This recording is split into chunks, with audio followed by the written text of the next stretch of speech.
Hello everyone, welcome ना YouTube channel. तो दोस्तों स्वागत है आपके अपने यूट्यूब चैनल के अंदर। एंड दोस्तों अभी तक आपने हमारे चैनल को सब्सक्राइब नहीं किया तो चैनल को सब्सक्राइब करें एंड वीडियो को ज़्यादा अपने दोस्तों के साथ शेयर करें। एंड इस वीडियो के अंदर देखें क्लास 10th की जो कि चैप्टर 11 है हमारा मानव नेत्र तथा रंग बिरंगा संसार। इससे हर बार एग्जाम में 2-3 नंबर के अंदर क्वेश्चन पूछे जाते हैं। तो इसके मोस्ट इंपॉर्टेंट क्वेश्चन को देखते हैं।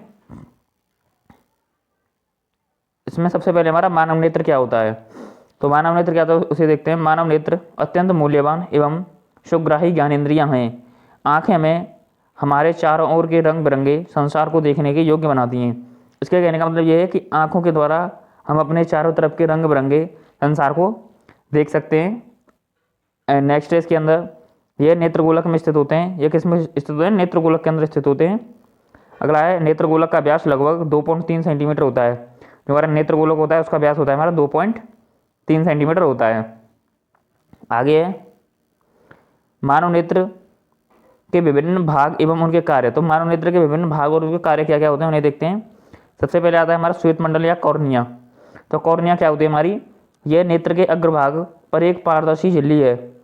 नेत्र में प्रवेश करने वाली प्रकाश किरणों का अधिकांश अपवर्तन कॉर्निया के बाहरी पृष्ठ पर होता है। कॉर्निया क्या होती है हमारी?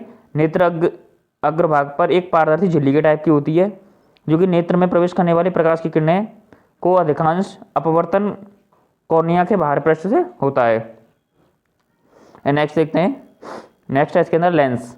लेंस क्या होता है? यह एक उत्तल लेंस है जो प्रकाश को रेटिना पर अभिसरित करता है। क्या करता है? ये उत्तल लेंस है और जो प्रकाश को रेटिना पर अभिसरित करता है।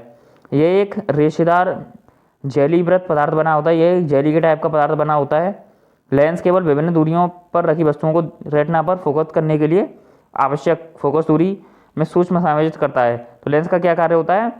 दूरियों पर रखी वस्तुओं को रेटिना पर फोकसित करने के लिए इसका प्रयोग किया जाता है। नेक्स्ट देखते हैं। नेक्स्ट है इसके अंदर हमारा परितारिका। तो परितारिका क्या होती है हमारी?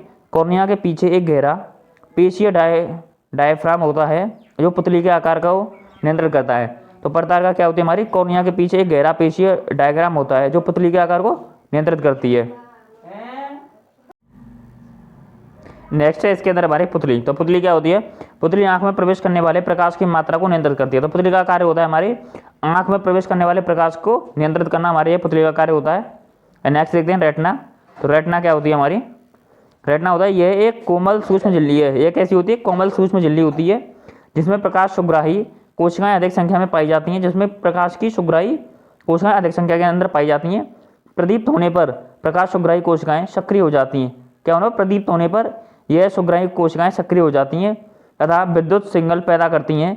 ये सिग्नल दृक तंत्रिकाओं द्वारा मस्तिष्क तक पहुंचा दिए जाते हैं। मस्तिष्क इन सिग्नलों की व्याख्या करता है और हम वस्तुओं को देख पाते हैं। इसके कहने का मतलब ये है कि रेटिना का कार्य क्या होता है? प्रदीप्त होने पर प्रकाश सुग्राही कोशिकाएं सक्रिय हो जाती है तथा विद्युत सिग्नल पैदा करती हैं। ये सिग्नल हमारे मस्तिष्क को सिग्नल पहुंचाते हैं और उसके बाद में क्या होता है? और वस्तुओं को हम देख पाते हैं। एंड आगे इसके अंदर हमारा दूरबिंदु जो कि अक्सर एग्जाम से पूछा जाता है, मोस्ट इंपॉर्टेंट है। दूरबिंदु क्या होता है? वह दूरस्थ बिंदु जिस तक कोई नेत्र वस्तुओं को सुस्पष्ट देख सकता है नेत्र का दूरबिंदु कहलाता है। यानी कि वह दूर से दूर की वस्तुओं को हम स्पष्ट देख सकते हैं, उसे नेत्र का दूरबिंदु कहते हैं। नेक्स्ट है सामान्य नेत्र के लिए यह बिंदु अनंत दूरी पर होता है। सामान्य नेत्र के लिए हम अनंत दूरी तक देख सकते हैं। अतः एक सामान्य नेत्र 25 सेंटीमीटर की अनंत दूरी तक रखी सभी वस्तुओं को स्पष्ट देख सकता है। यानी कि अधिक से अधिक 25 सेंटीमीटर अनंत दूरी तक रखी वस्तुओं को हम स्पष्ट देख सकते हैं। आगे इसमें निकट बिंदु, ये भी अक्सर एग्जाम से पूछे जाते हैं। निकट बिंदु क्या है? किसी वस्तु को आराम से स्पष्ट रूप से देखने के लिए अपने नेत्रों से कम 25 सेंटीमीटर दूर रखना पड़ता है। इसे निकटदर्शी दोष कहते हैं। इसका मतलब यह है कि हम कम से कम 25 सेंटीमीटर की रखी वस्तु को स्पष्ट देख सकें, उसे हम बिंदु का निकट बिंदु कहते हैं। नेक्स्ट हमारा निकट बिंदु की आंख से दूरी 25 सेंटीमीटर की होती है। तो निकट बिंदु की वस्तु से दूरी कितनी होती है? आंख से हमारी से 25 सेंटीमीटर होती है। आगे इसके अंदर हमारा समंजन क्षमता, ये भी इंपॉर्टेंट है। समंजन क्षमता क्या होती है?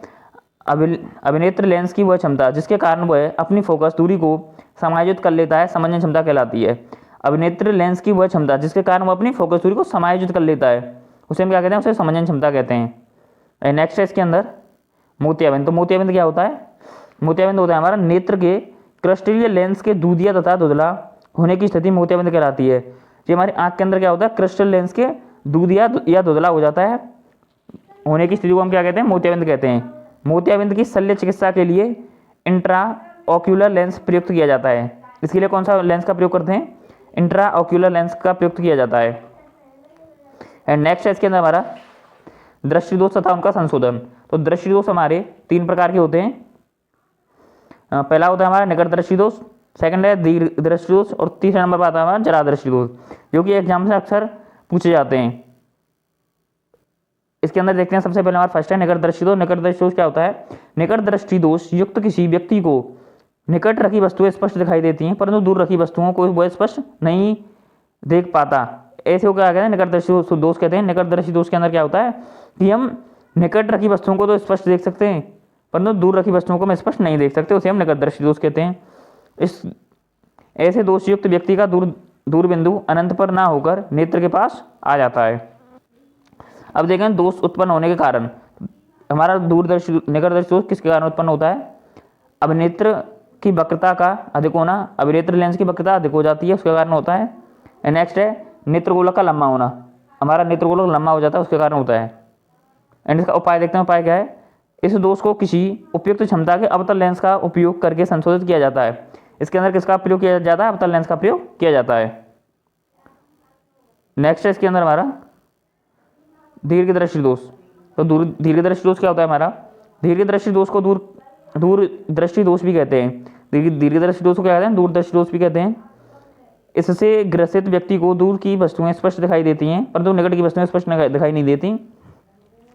इसके अंदर होता है कि दूर दृष्टि दोष के अंदर ऐसा होता है कि व्यक्ति को दूर की वस्तुएं तो स्पष्ट दिखाई देती हैं परंतु निकट की वस्तुएं स्पष्ट दिखाई नहीं देती, उसे हम दूरदर्शी दोष या दीर्घ दृष्टि दोष कहते हैं।